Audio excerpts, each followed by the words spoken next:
نہیں ہمیں پتا ہے یہ بہت ڈیٹ ہے.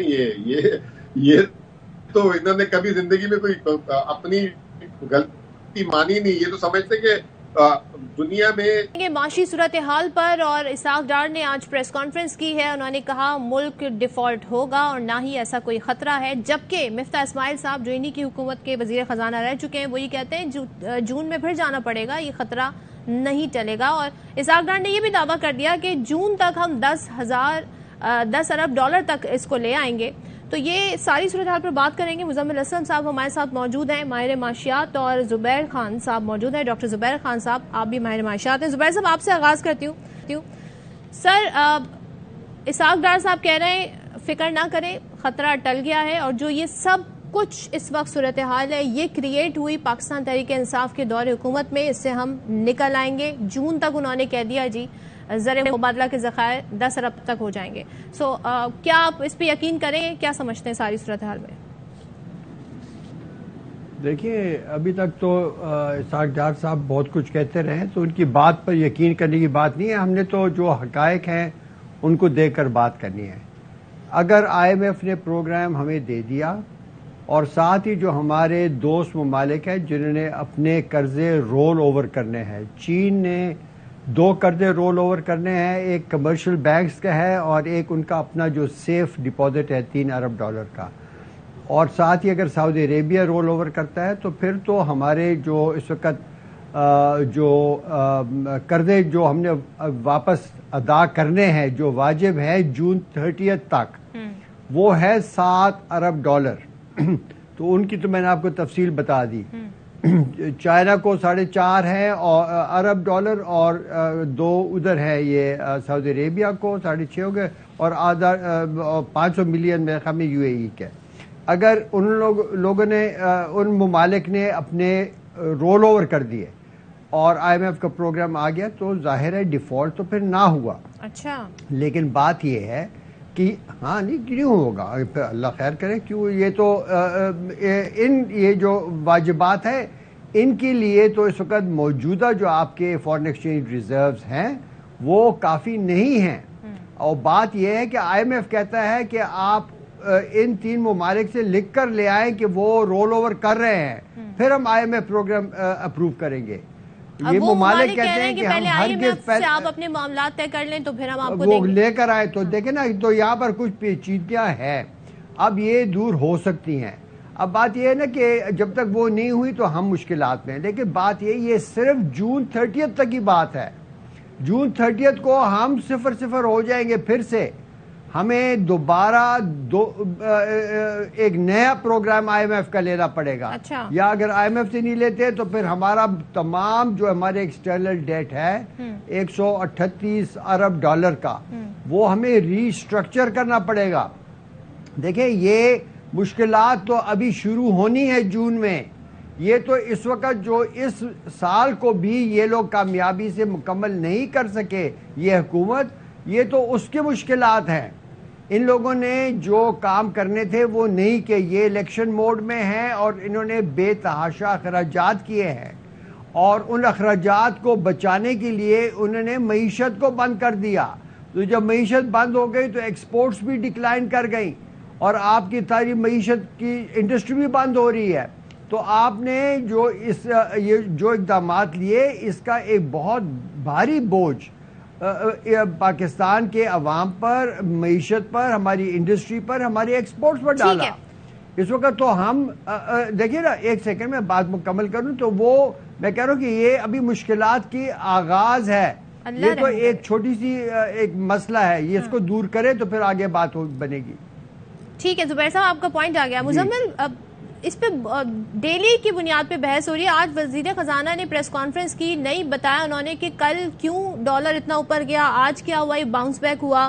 تو یہ آپ کے خیال میں مسئلے کا حل کیا ہے, اور یہ ہوا کیا, یہ ہو کیا رہا ہے ہماری معیشت میں اس وقت؟ دیکھیں, آج تو وہ کچھ مختلف وزیر خزانہ نظر آئے اور یہ تھکتے نہیں تھے ڈالر کی بات کرتے کرتے, اور 200 کا ڈالر ہے, میں سائنٹیفکلی پروف کروں گا, میں یوں کروں گا. تو وہ ساری باتیں آج نہ ان کی سائنس کی بات کی, اپنی جو سائنٹسٹ بنے ہوئے تھے یہ, نہ انہوں نے کوئی ڈالر کی بات کی, بلکہ آج انہوں نے ایک نیا کام کیا. انہوں نے یہ کہا کہ جی نہ میرا کوئی تعلق شرح سود سے ہے نہ میرا کوئی تعلق روپے کی قدر سے ہے، اور کہتے ہیں کہ مجھے تو یہ بھی نہیں پتا کہ یہ 19 روپے کل گر گیا تھا اور آج جو ہے 5 روپے 6 روپے بڑھ گیا. تو یہ کس کو پتا ہوگا؟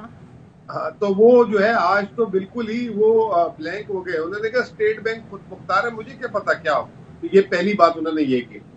اب ان کو یہی نہیں پتا، ڈاکٹر زبیر بھی بیٹھے ہوئے یہ معاونت کریں آپ کی میری، کہ شرح سود جو ہے اس کا پیمانہ ہوتا ہے مہنگائی. اب اگر مہنگائی زیادہ ہوگی تو شرح سود خود بخود بڑھے گا. تو مہنگائی کی ذمہ داری بھی نہیں لے رہے تھے، نہ یہ اس کی لے رہے تھے. اچھا پھر خود ایڈمٹ کرتے ہیں کہ ہاں جی وہ ایکسپورٹ بھی گر گئی ہے، ریمیٹنسز بھی گر گئی ہیں. پھر اس کے بعد ہمیں سبق پڑھا رہے ہیں کہ جی وہ ٹریڈ ڈیفیسٹ نیچے آ گیا ہے. بھائی ٹریڈ ڈیفیسٹ نیچے نہیں آیا ہوا، آپ امپورٹ جو پورٹ پہ پڑی ہوئی ہے نا اس کی کلیئرنس کرا دیں ایک دفعہ. آپ کو اصل آپ کا trade deficit, I M F سے بحث کر رہے ہیں، وہ کہہ رہے ہیں کہ آئی ایم ایف کہہ رہے ہیں 8 ارب ڈالر ہوگا، یہ کہہ رہے ہیں 6 بھی نہیں ہوگا. بھائی جو پورٹ میں مال پڑا ہوا ہے اس کی گنتی کرا دیں اسٹیٹ بینک سے اور آپ کو پتا چل جائے گا ٹریڈ ڈیفیسٹ کیا ہے. اب جو ڈاکٹر زبیر صاحب نے بات کی نا یہ بڑی اہم بات ہے. یہ تو 4 مہینے کی، یہ کوئی پاکستان کی کوئی شیلف لائف 4 مہینے تو نہیں ہے نا. اگلا سال پھر شروع ہونا ہے، اگلے سال جولائی سے پھر 25 ارب ڈالر چاہیے. یہ 2-3 ارب ڈالر کا حساب دے رہے ہیں کہ 2 ارب ڈالر ہو جائے گا، 1 ارب ڈالر ہو جائے گا، 3 ارب ڈالر ہو جائے گا. اور آج انہوں نے اتنی دقیانوسی پریس کانفرنس کی. ایک تو انہوں نے نا اپنے سارے جسے کہتے ہیں نا کہ جو یار دوست صحافی جو ان کو، اب صالح ظفر کوئی اکانومی کی بیٹ ہے اس کے پاس، ان کو بٹھا کے پہلا سوال صالح ظفر کر رہے ہیں، دوسرا سوال جو ہے کوئی خیبر ٹی وی سے ہوتا ہے. تو آپ دیکھیں، اور ایک کسی صحافی نے بات کی تو بولتے ہیں یار آپ میرے سے پہلے ڈیٹا مانگ لیتے میں بعد میں لا دیتا. تو جو من پسند تھا وہ جو ہے انہوں نے کر دیا. اصل میں مسئلہ یہ ہوا ان کے ساتھ، کل کی جو حرکت ہوئی ہے نا شرح سود. مزمل شبر زیدی صاحب کو تو استعفے کی امید تھی، آپ کو بھی ایسا ہی لگ رہا تھا؟ آج صحافی بھی سوال پوچھ رہے تھے. نہیں ہمیں پتہ ہے یہ بہت ڈیٹ ہے. یہ تو انہوں نے کبھی زندگی میں کوئی اپنی غلطی مانی نہیں. یہ تو سمجھتے کہ دنیا میں جو پاکستان کی معیشت جو ہے صرف انہوں نے چلائی، اور یہ ایسا جگہ کا ڈیٹا بتاتے ہیں. دنیا کی 22ویں اکانومی کبھی بنا دیتے ہیں پاکستان کو، کبھی 47ویں، اور پھر وہ ایسی ایجنسیز کا نام لیتے ہیں جس کا کوئی اکانومی سے لینا دینا ہی نہیں ہے. آپ بات کریں کوئی آئی ایم ایف نے بولا ہو، آپ کوئی بڑے ایک پرائز واٹر کوئی پتہ نہیں کون سی کب کس نے رپورٹ لکھی، وہ بھی ایک فائنینس کی اور وہ جو ہے اکاؤنٹنگ فرم ہے دنیا میں، پتہ نہیں اس نے کہہ دیا. وہ عجیب عجیب باتیں کرتے ہیں. اور آج تو میں آپ کو جو بات بتانا چاہ رہا تھا، اصل میں ان کو لگی ہے ہٹ. کل جو خان صاحب کی ٹویٹ تھی نا روپی سلاٹڈ، وہ اصل میں کل سے سلاٹڈ ہوئے ہوئے تھے اور بے چین ہوئے ہوئے تھے. اچھا میں نے ان کی کمزوری دیکھی ہے، یہ تنقید برداشت ہی نہیں کر سکتے، یہ لڑنا شروع ہو جاتے ہیں. آئے آپ یہ جو آپ 5 مہینے کے وزیر خزانہ رہے ہیں اس میں آپ نے کیا کارنامے بتائے وہ بتائیں. 2013 2014 2016 2018 یہ وہ پتہ نہیں اکیلے بیٹھ کے بالکل. کیونکہ اس وقت دیکھیں جب عوام پر آپ نے اتنا بوجھ ڈال دیا ہے، کڑوی گولی کہہ رہے ہیں اور ہم ریاست بچانے آئے، ہمیں مشکل فیصلے، تو پھر کیا وہ معاہدہ ہو رہا ہے؟ ہر بار ڈیٹ آتی ہے. زبیر صاحب آپ سے میرا سوال ہے سر، یہ بتائیے گا جب مفتاح اسماعیل پر تنقید ہو رہی تھی تو حکومت نے ان کو ہٹا کے اسحاق ڈار کو لیا، تو کیا اسحاق ڈار کا جانا مسئلے کا حل ہے یا مسائل اتنے بڑے ہیں کہ اب یہ حل ہوتے ہوتے ہی ہوں گے؟ دیکھیے میں تو ایز اے اکانومسٹ اکنامکس پر بات کروں گا. میرے خیال میں تو دونوں جو ان کے منسٹرز رہ چکے ہیں، فائنانس منسٹرز، وہ بالکل جو پاکستان کے مسائل ہیں ان کا حل نہیں ڈھونڈ سکے اور نہ ہی پاکستان کے مفاد میں انہوں نے کوئی سٹینڈ لیا آئی ایم ایف کے ساتھ.